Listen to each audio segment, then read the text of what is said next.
స్పష్టత రావాల్సింది ఏంటి అని అంటే మతము అనేది వ్యక్తిగతంగా ఉన్నంత వరకు ఏ ఇబ్బంది లేదు. వాళ్ళ మతం గొప్పది కాదు, నా మతమే స్వదేశీ మతము, వాళ్ళ విదేశీ మతము, ఇవన్నీ ఎవరైతే మాట్లాడతారో అసలు ఈ సనాతన ధర్మానికి బేస్ అయిన మనుధర్మ శాస్త్రం కావచ్చు, ఆర్యులు కావచ్చు, అసలు వీళ్ళు భారతదేశం వాళ్ళే కాదు.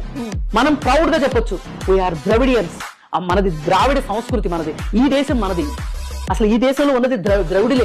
వచ్చింది వాళ్ళు దండయాత్రకు వచ్చి మన మీద గెలిచి మన మీద పెత్తనం చేసి మొత్తం చుట్టబెట్టేశారు. ఇది ఏదో ఒక హిందూ దేశం అయినట్లు.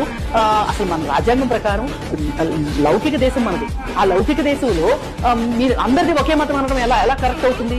అన్ని మతాలని మనం గౌరవించాలి కదా.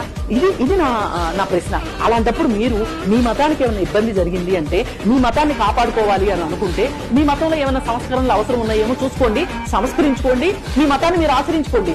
కానీ అందరి మీద మేము పెత్తనం చేస్తాము, మేము మెజారిటీగా ఉన్నాము కాబట్టి, మా చేతిలో పెద్ద కర్ర ఉంది కాబట్టి అందరూ మా మాట వినాలి అనుకోవడం మటుకు చాలా తప్పు.